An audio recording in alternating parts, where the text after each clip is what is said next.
Hi, I'm Latoya with Mixed and Matched, and I want to share an exciting opportunity with you. Mixed and Matched is presenting its first workshop for biological mothers and stepmothers on March 30th right here in Dallas, Texas.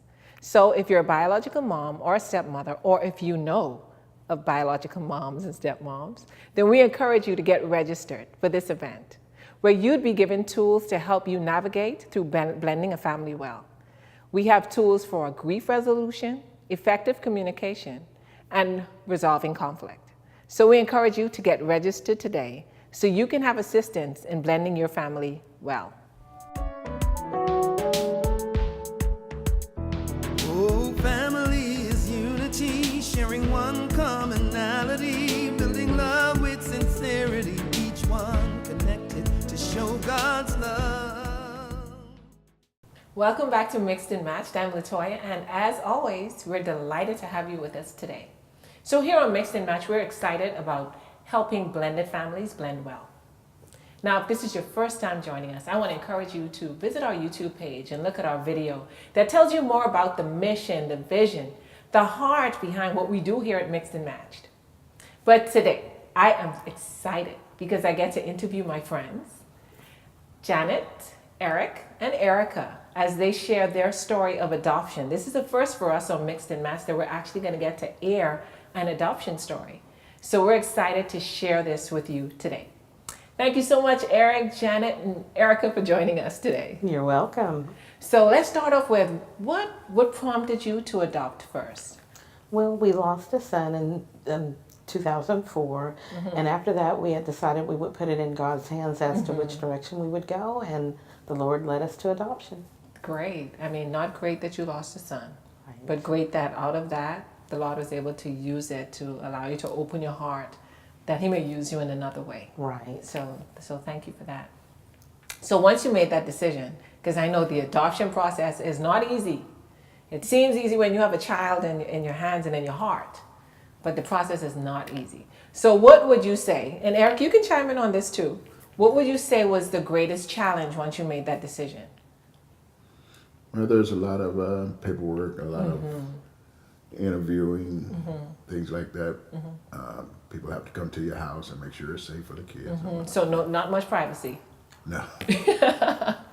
None at all. They have to make sure that the environment is safe. Yes. So the paperwork, the process. What about emotionally? What was the challenge? What may have been a challenge? Well, you have to get prepared mentally, you know. You want to wrap your head around it. You know, Yeah. pray to God about it. You know, make sure that it's the right thing to do. Right. And know that you may have to go through it more than once. The child you think you may be taking home may not be the child that you take home. Wow. So So it's it's- definitely emotional. Yeah, it calls for a lot of preparation.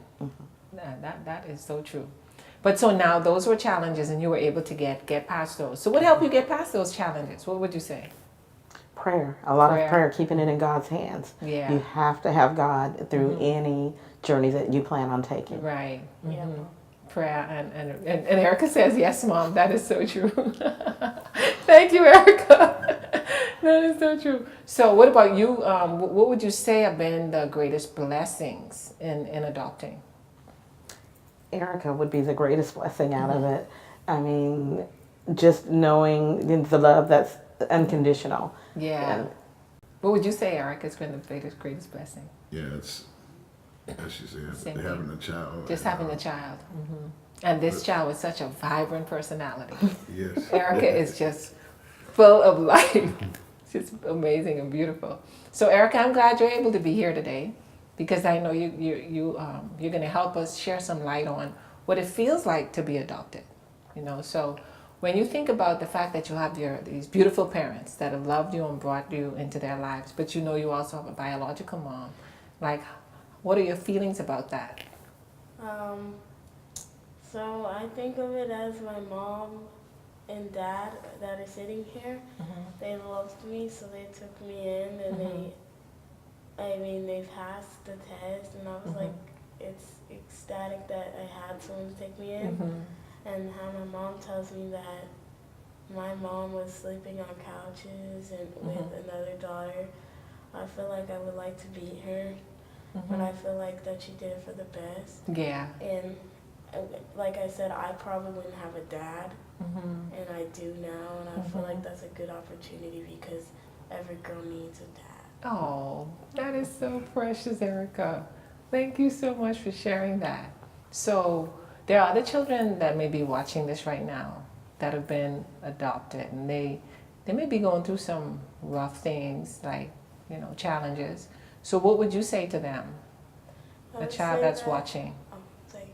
I would say that you should be glad that you were taken in by people that you didn't know.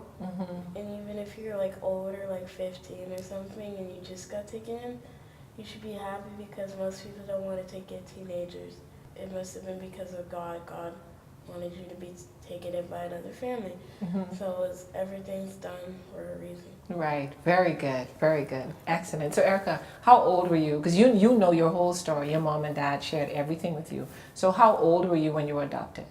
So I was actually adopted when I was first born, but my mom, since your mom has to give you meal good things, my mom came to pick me up at the hospital when I was 6 months. So my dad was with me. No, she was with us from birth. From birth. Yes, Yeah. day one. You said that. Yeah, we took you home from the hospital. Yeah, but so you were allowed to have interaction though, Yes. but from birth. We understand what you're saying, Erica. It just sounds, the story sounds different, but we understand what you're saying. And so, I know that I have a sister, and I don't have any siblings, and I do want siblings, which won't happen. But still, I'm glad to know that I have a sibling out there, probably more than one by now. But my mom tells me that my mom was too young to take care of me. Like at this moment, as I'm 12, she might be 12 years older than I am. okay. Which is a mom, isn't it? A sibling could be 12 years older than you. Right. So you're just saying you understand, yeah, the responsibility that comes with raising children and how young she was at that time. Yeah. Erica, I love the insight you have into this and how you're able to share, you know, because that's not easy. And I love that you're able to do that, you know. I really appreciate it. And you just even coming here and sharing your story with the world like this, it's amazing. That takes strength and it takes courage. And I've always known that you are such a strong young woman. And that's admirable. And another thing I would like to add is, don't try to make your children something they're not. Don't try to make them what they're not. Yeah. Okay. What I mean by that is I've had friends that are adopted, and their parents have made them something they're not. Oh. So like they've done things like, you're gonna do this, and you're gonna do it. There's no, and it's just not.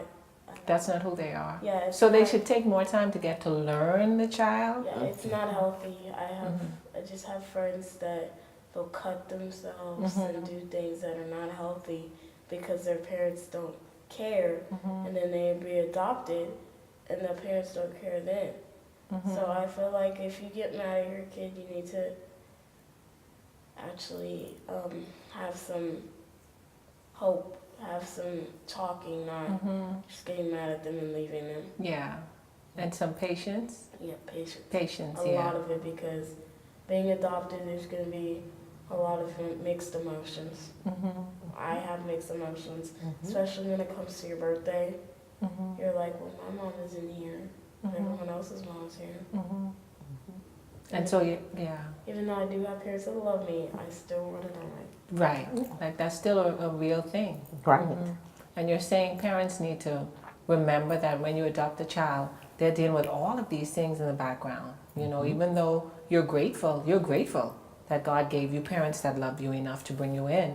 But that doesn't change the fact that you have your own emotions that you're dealing with in the background. And sometimes what parents may see is just a result of what you're feeling. Right. You need to work together. That's what me and my mom have been. We have to work together. You have to ask for help. They Right. cannot read your mind. So that's my message to a kid, that they can't read your mind. So when your parents get mad at you, it's most of the time because you didn't tell them something. And you Wow. have to communicate. So Erica, let me tell you something I'm experiencing just with talking with you. Like I always tell you this, you're a beautiful young woman. But what I also see is the environment that you were raised in, that your parents have done an amazing job with you. Because you're here to sit here and you're here speaking so freely, so openly. You have such knowledge about this, the process, your emotions, what it takes to do it. That says a lot about what your parents have been able to instill in you as well, along with who you are as a young woman. Okay, so Janet and Eric, what I would want for you to do is there is someone that's watching this show right now that's probably contemplating adopting a child. So what advice would you give? What would you want to share with them? Know that when you choose the path of adoption, adoption is a commitment for life. Right. It's just like with having a natural child. You can't just decide one day that I'm done. I mean, it is a commitment. You're going to go through everything that any other mother would go through. We're at that teenage stage where we're trying to decide whether we're still a child or if we're, an adult. So, I mean, but we learn. So it's a commitment. That would be the one thing I would say is to make sure that is truly the path that you want to take. Very good. So when you were because support is important in any process. So when you made this decision and once you started doing it, what was your support? What did that look like?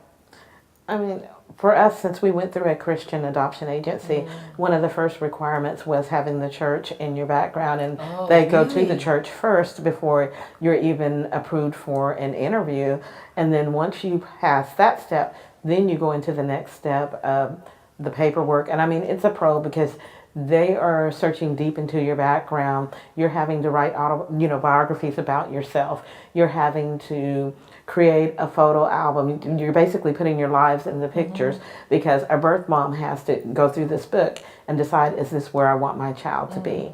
And it is emotional because for me, the most emotional part was the day that I had to take Erica from her birth mom's arms, and I'm probably going to cry That's here fine. because I told her, I said, if I need to walk away, I can, because I can't be the one to take a child from her mother. And she said, you are the best thing for her. I'm too young and I'm trying to keep the one that I have, and I need to know that Erica is going to be loved. And she said, promise me that if you do nothing else, that she knows that I did it because I love her and not because I did not want her. So it is emotional.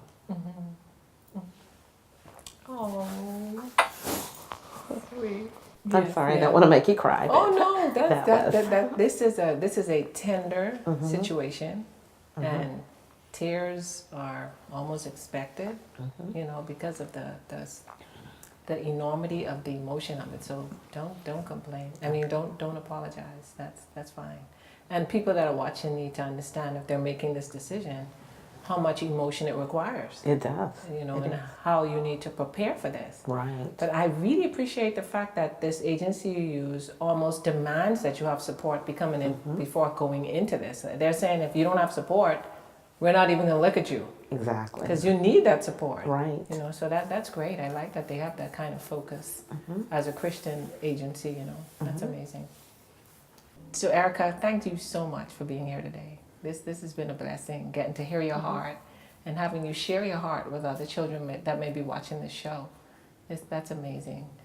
Eric and Janet, thank you so much for being with us today. We are super excited about just your journey, your story. And I'm excited about what we're going to do together to provide resources for other people that want to adopt. Because that's another thing that we're really focused on here at Mixed and Match, is making sure we're a part of that, providing resources for people that want to open their hearts in this way. Right. Because this is a big way to open your heart. So we just want to be a part of that. So we look forward to partnering with y'all to make sure we're able to do that and just bring more awareness to the process and the blessing in doing it. Well, that ends our segment here on Mixed and Matched. I'm so glad you're able to join us today. And just remember, like we say at the close of every show, until next time, remember that God loves you right where you are. Love